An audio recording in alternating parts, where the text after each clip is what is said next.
We are here for episode 2 of season 3 of The Handmaid's Tale, titled Mary and Martha.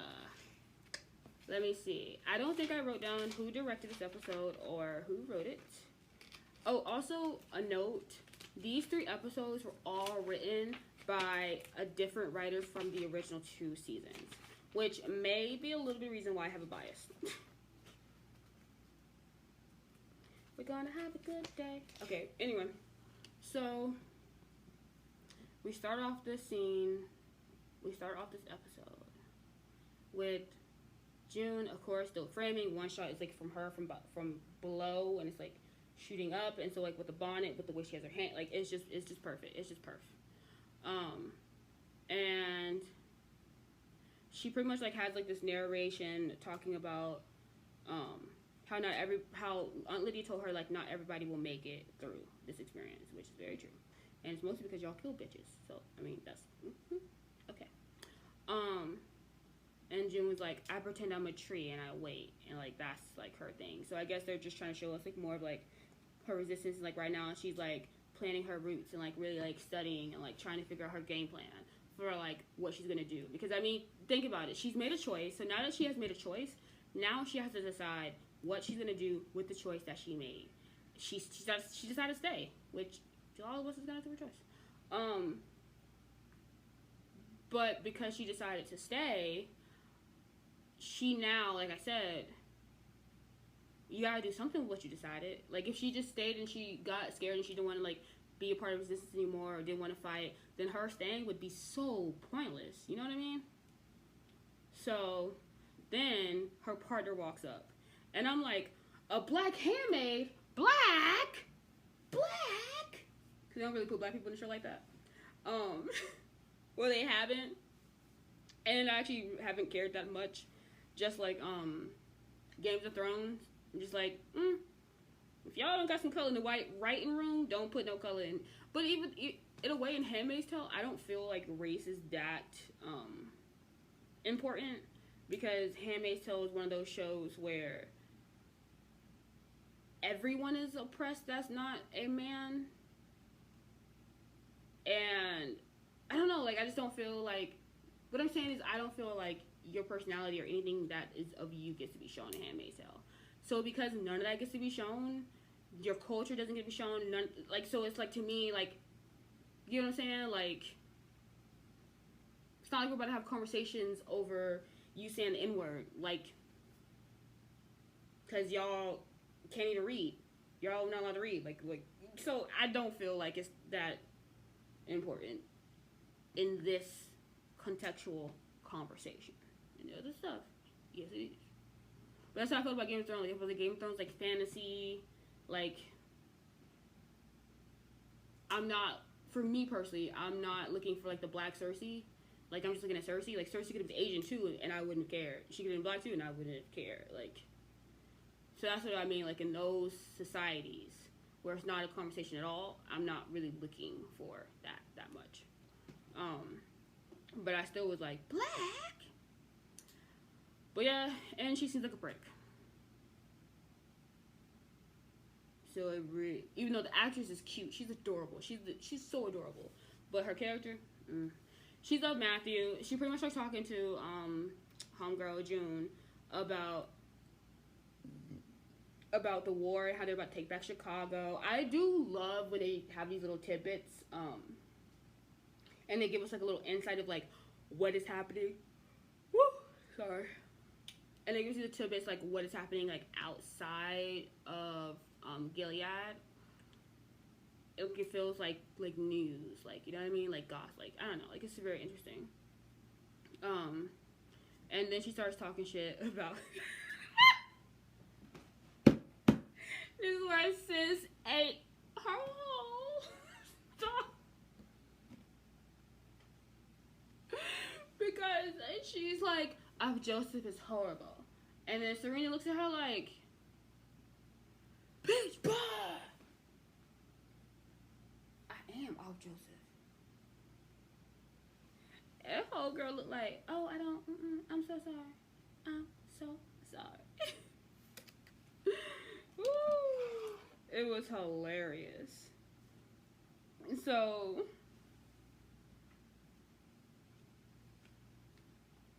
so then then we see our homegirl. I can't remember her name. Did I write her name down? I hope I wrote her name down. Oh, Off Robert. So Offred walks in, whatever, and she sees Off Robert, and this is where we see June's growth. Because normally June would be an idiot and she'd be like, "My name is June," in front of everybody, and everyone's like, "My name da da da da da da," and probably gets somebody killed because that's June. That's June.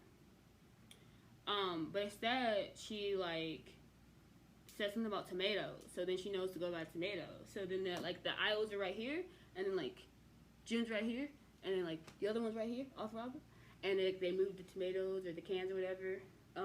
And they're like pretend like they're like looking for like a can, even though realistically, y'all don't make no sense because like it looks.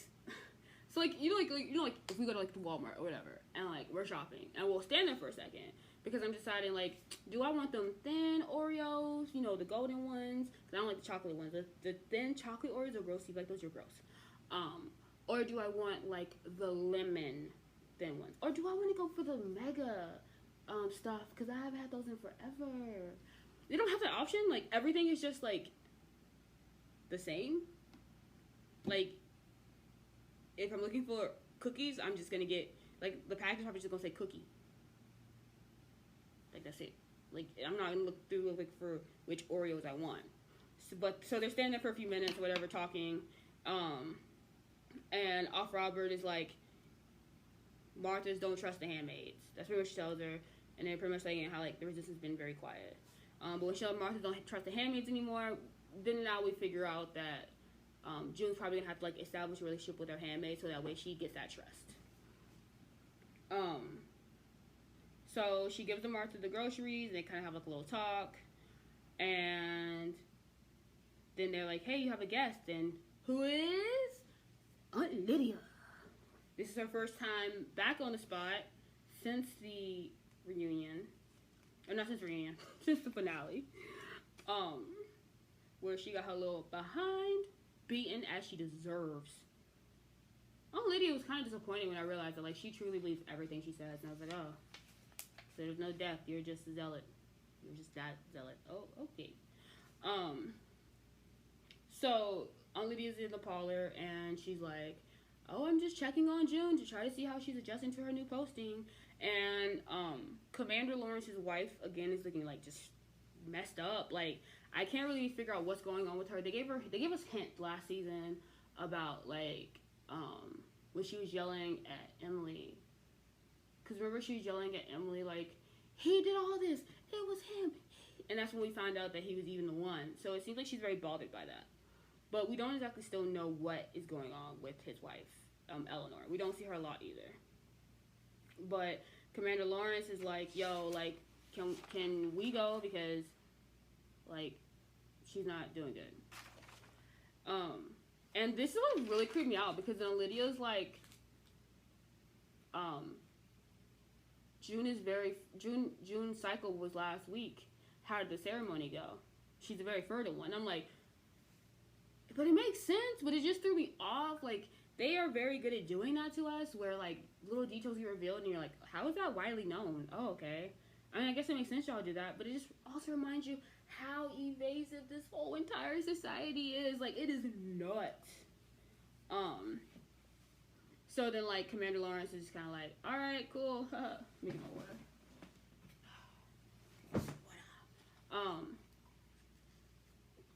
Commander Lawrence is like, all right, cool. Not talking about another woman's ovulation.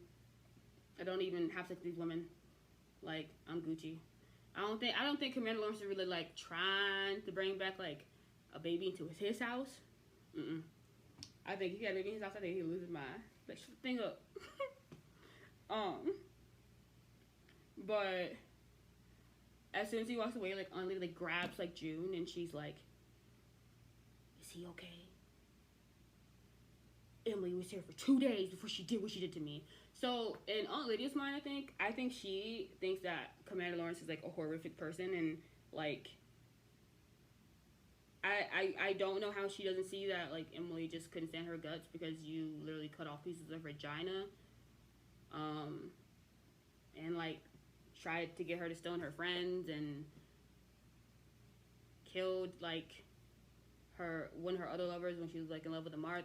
Like, Emily has been through some okay? Like, when Emily got to get out, I was like, you go. Girl, you go. Emily was not about to, like, try to... Emily said... Bye. But yeah, so I don't know why Aunt Lydia didn't probably think that maybe that was maybe the reason.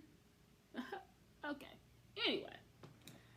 So she said she wants to see June's room before she leaves, and as she tries to get a step, she can't. And this is also another part where I was kind of like, okay, alright. Because as she tries to get up, she falls. And then Aunt Lydia takes or June says, like, Aunt Lydia, it's okay, like, you'll be okay, like, we'll try next time. Whatever she says, pisses off Aunt Lydia, and Aunt Lydia takes out, like, a little electronic prod and, like, sticks it in her side or whatever, and, like, electric shocks the heck out of that girl. And I was like, damn. And then she, like, yells at her, and she told her she should have been on the wall after what happened with the Mackenzies. And I'm thinking, like, June should have been on the wall. June should have been on the wall maybe after the first 5 times she tried to escape. Like, oh, let us count the ways. Like, I swear, if I was someone who got hung and then, like, I could look back, I'd be like, oh, so why is that little hoe still alive? Why? But I digress. But it just kind of felt, like, very drastic.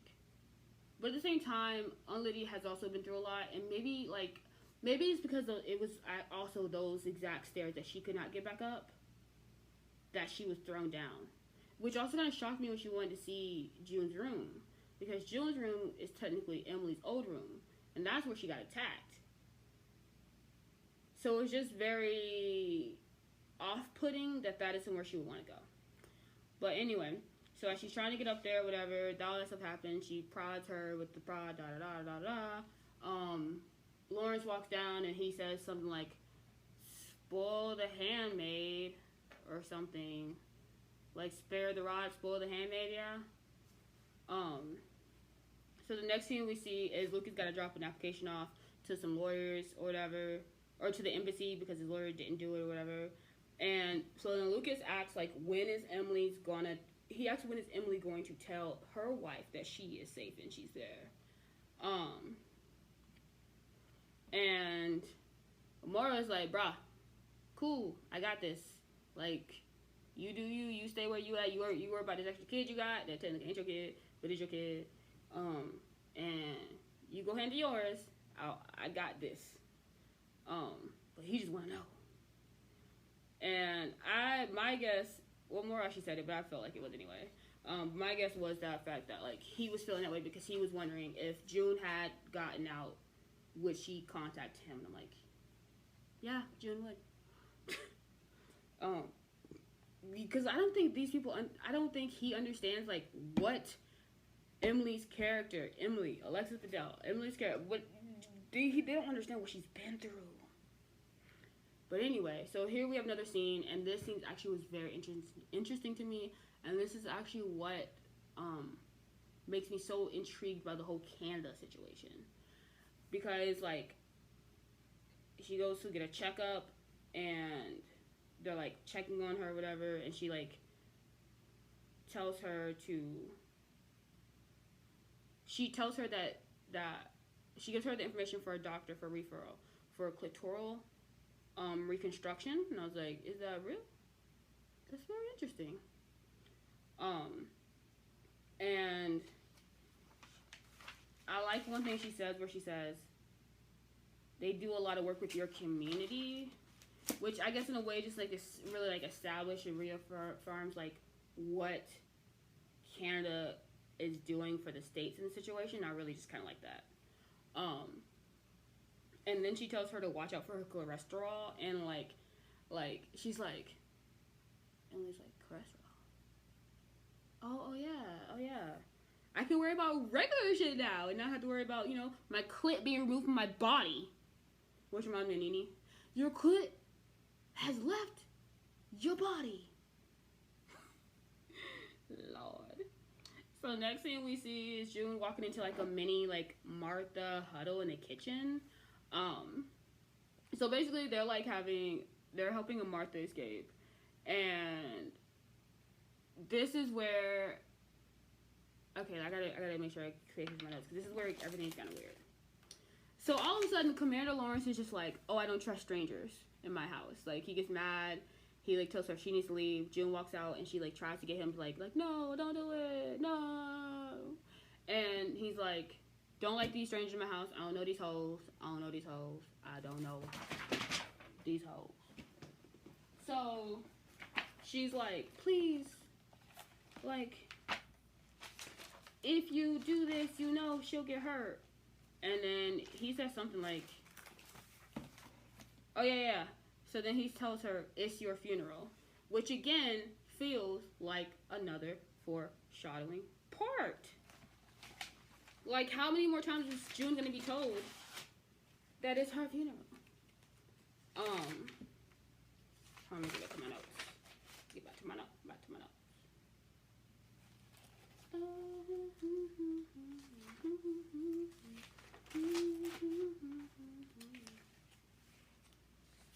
I got one of these, like, instead of like having like the flip notebook. Apple Watch, it says, I've reached my move goal from throwing this damn notebook. Good job, Apple Watch. Good job. Alright. Should almost be there. Okay. So yeah. So he says, okay, it's your funeral, and then that's it. But it just felt weird. Like, I'm like, are you a fighter or no? Like, Commander Lawrence. CL, I'm calling CL. CL, you a fighter or no? But anyway, so she walks in, and then Cora's there, and she's like, all right, we're good. Let's do this mission. And then Cora says, wow, must have been a nice blowjob. And then June's like, residents are special. And I love those moments that those happen in the scene. But then June also made a line about Breaking Bad, and I was like, all right, corny. Maybe I just thought that because I don't really watch Breaking Bad. But Cora's reminding her that they don't move people. Because basically what they have to do is they have to get this handmaid out of the area or whatever. And this actually is cool. I really do like it. Because they didn't let June go with her, but June has to dress as a handmaid. And she has dressed as a Martha. So she's dressed as a Martha, and they're going to this part of town, which I think they said is like it's commercial laundry part of town, that handmaids aren't allowed to be over there because of the fumes in the area. And you know, of course, that's gonna mess with the fertilities. And I really like this because it takes me back to like the last season when they went to the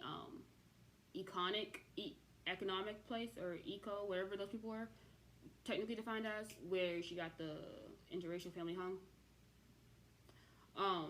Or just the dad, and then I guess the wife is now a handmaid or whatever. But yeah, so they have her in an area like that, and I really like that area because I don't know, it just shows like different, like they actually like kind of like live normal life a little bit, because I think he said they had went to a church when everything had started happening, and so since they started going to like church a little bit, that when Gilead took over, they gave them the option, like she could be a handmaid or whatever, or you can work, have this apartment, and I think they don't get paid physical cash. I think they get paid in trade for, like, of course, not having your wife become a handmaid and you become I don't know what, and stuff like that. So that's one thing that I do wish they would get into a little bit more in Handmaid's Tale, is more of the structure and how everything happens and why things happen, because it seems like they do have a lot of stuff set in place. People keep saying that Hannah is supposed to be a handmaid when she gets older because she's wearing pink.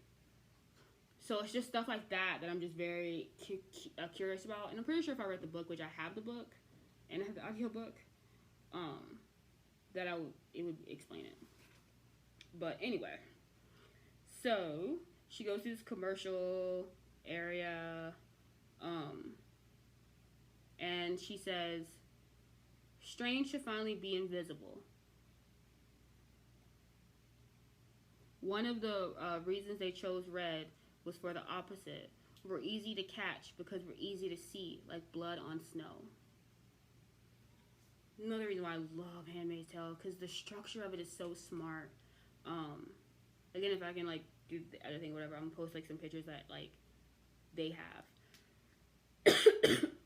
Handmaid's Tale like production team has put together with like the red and like the green and then like the blue, like everything has a meaning throughout the show, and I love it.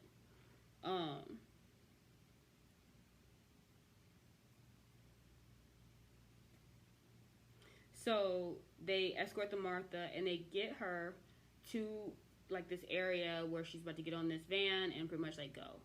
So then Cora, you know, the Martha that works with June, she and June are walking away and they're pretty much like talking about everything, and June's like, yeah, Canada's gonna be good for her, and she tells her that she's actually not going to Canada because I forgot to mention she was a chemistry teacher back in the day. She mentions that earlier in the episode, but she says she's not going to Canada, but she's going further into the cell, and she's actually making bombs. And then like they say, like, it's an interesting line, like, you never know what you do and how it's gonna be useful for later. I'm like, that's so true. Because who would have thought, like, she just did chemistry, but because she has that little knowledge, now in a situation like this, she's super valuable, and she can stretch that knowledge into, of course, taking down these mofos. So now we go to a scene with Lucas and Emily, and they're having dinner. And Lucas, because don't forget he's like a cook or whatever. I don't know who cooked. I'm not sure if it was Emily who cooked or if it was the blonde, which I don't know what they're doing with the blonde. The other roommate, she just is there. I don't know. Maybe she's just so like when it's them two, it doesn't seem like it's just, I don't know. But here comes Maura. I love her. She's like, all right, chef mansplainer. And I'm like, because he did sound like very douchey. But then he gets into like criticizing Emily, and so Maura like tells him, leave her alone, and sends him away, so like he goes away or whatever, because he was getting like hella aggressive and it was getting really annoying. So then Maura and Emily are just talking, and then like Maura's very good at just like very sensitively guiding her through her emotions without even really pressing or asking questions. Like, she's very good. So if she is like giving refugees counseling, which is the smartest thing to do, to give somebody who's been through it counseling to people who have just been through it, it's very smart. So they kind of like they talk about something, and I think Emily may have said something about she wants to happily ever after or whatever, and Maura says no one talks about the happily ever after, just the after. We'll let that sit. We're gonna let that sit because she's a showstopper. I love Maura. Love Maura. So anyway, fast forward. We're gonna skip. We're gonna do this a little bit faster. Cause I ain't gonna lie, this kind of like fell flat for me a little bit. Try to see how many pages notes I got. I've really been handwriting, so I just like write real big, so it looks like I have a lot of pages, but it's not as much. Where was that? All right, so now here we get to a part. Okay, so the handmaid, or the Martha who's trying to run away, she gets shot, right? So she gets shot by the Guardian, right? And it looks like they had to walk like a hell of a distance, right? So she got shot by the Guardian, and somehow magically appears at Commander Lawrence's house.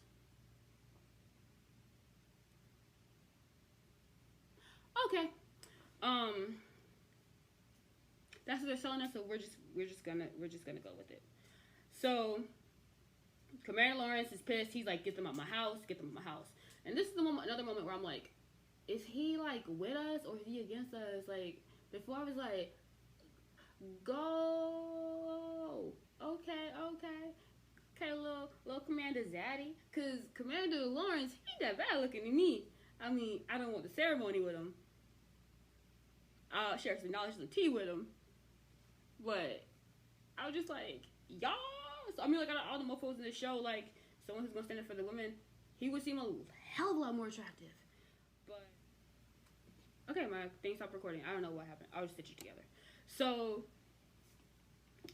all of a sudden, he gets mad and he like yells at June or whatever. He tells her to get them out and all that type of stuff. The Guardians show up, and June like runs downstairs, all that type of stuff.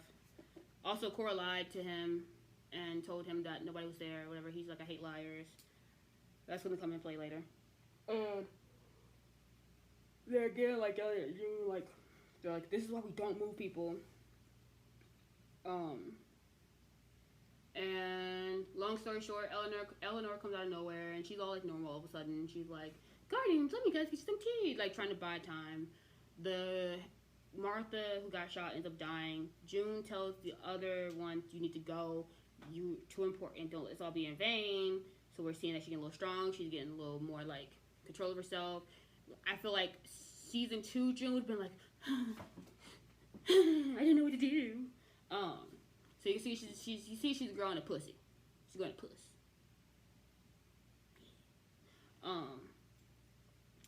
And after all this happens, they pretty much like don't get caught with anything. And then CL was like, I was wrong. It's not your funeral after all. Women like you are like children, asking too much. Damn the consequences. And I'm like, oh, damn. So then she asks about his wife, and he yells at her. He's like, don't ask about her.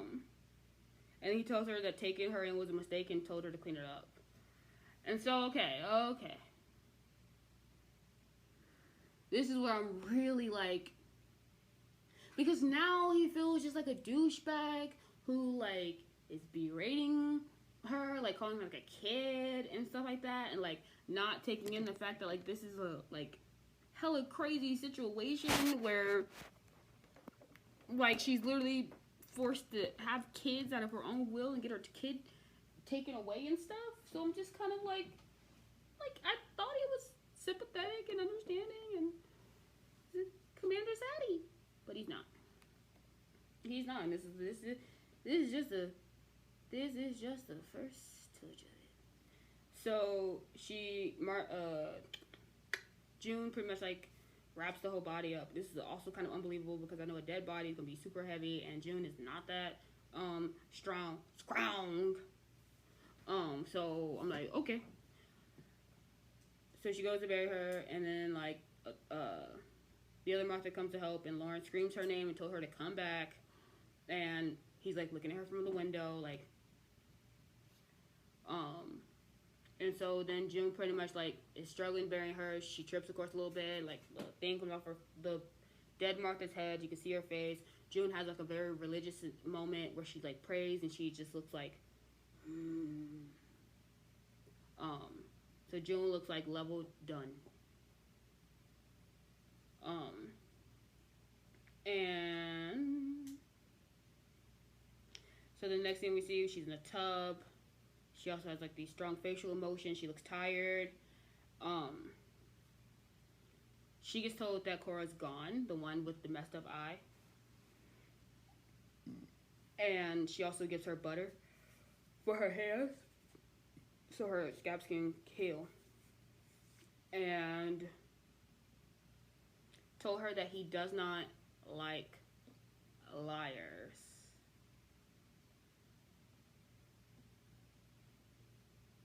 So, kind of confused what that meant. Did he? I just have a hard time feeling like the Commander Lawrence that freed her Emily last episode and like seemed just, I don't know, like not with the shiz with Gilead, is all of a sudden the character to do this and to even like threaten to send those people away. Like, he's very well aware that he's running a resistance cell throughout his house. Anyway, so then we get a mini scene of Lucas and Mora, And of course he's just team depressed again. And I'm like, oh, okay, how many more depressed things we're gonna get from Lucas? Yay! Just what I wanted for the day. And he's telling Pusey, you always got your shit together. And she's like, yeah, I always got my shit together. Gotta have my shit together. You don't have your shit together? It's not what she exactly says, but that's what I am hearing. But she tells him, like, we're all fucked up. And I'm like, true. True.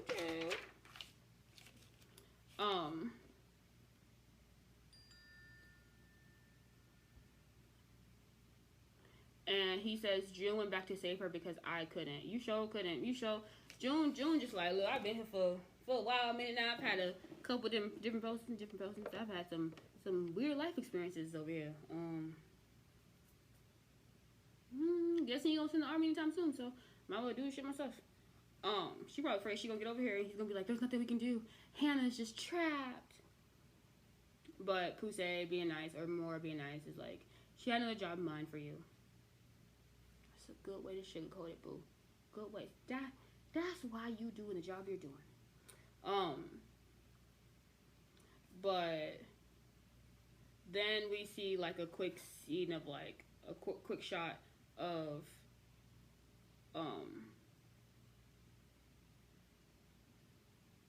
Commander Lawrence's wife. Actually, it flashed back and reminded me of Serena from season 1 when she was digging in the yard. I noticed that she was, I don't know, like, am I crazy? It was just like a direct flashback to me. But anyway, she's going to go meet her partner. I'm crazy notes I got crazy last page for this episode. She goes to meet her little walking partner. And the walking partner is like talking about the Martha to her. And she's like, yeah, it's so weird because she's not even like supposed to be over here in our district.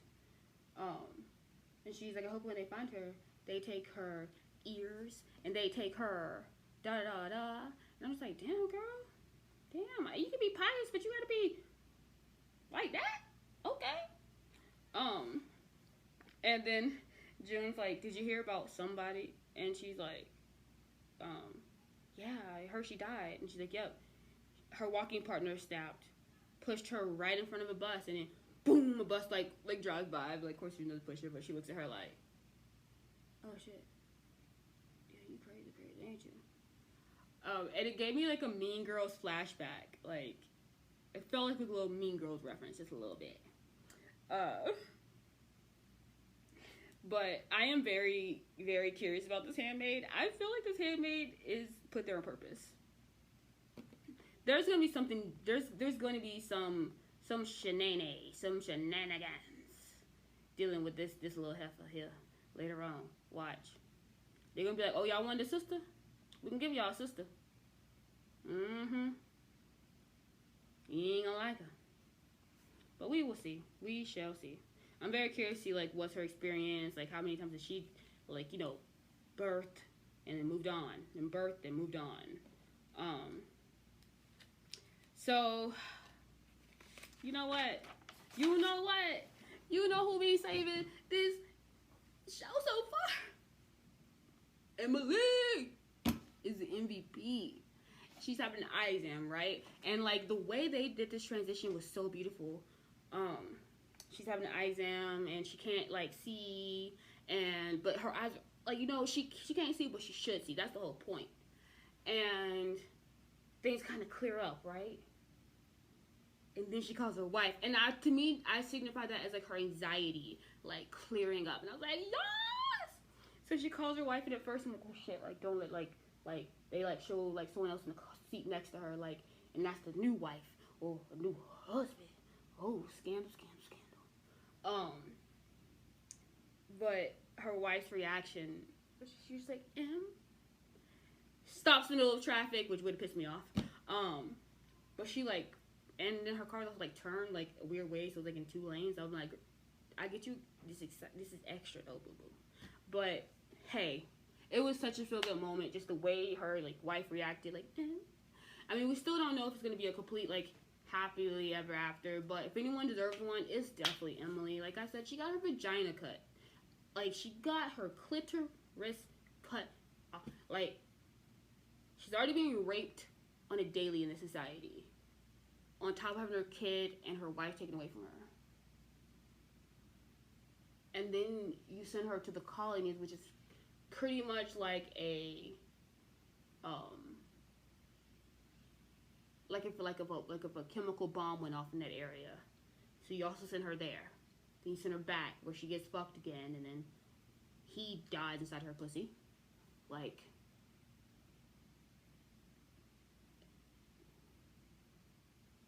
she deserves so much. So much. She deserves a happy ending. So I'm really hoping they're not gonna fuck with us. Like, if anything, I'm hoping that her and her wife, like, take, like, a badass position. It's like, nah, man, we about to storm this Gilead place and we about to tear this down. That's what I hope they're doing.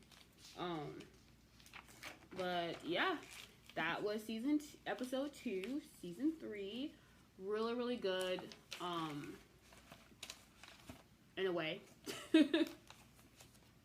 I can't say I'm completely, like... I would have rather 2 or 1 episodes that were more quality and all that jazz than, so far to me, 3 episodes that are very mediocre and so-so. And kind of confusing. But I'm not going to judge too soon because sometimes they do this to us in order to get us geared up and ready for a transition that's going to be awesome for the show. So that could be what it is, you know? Or it could just be ass. Stay tuned to find out.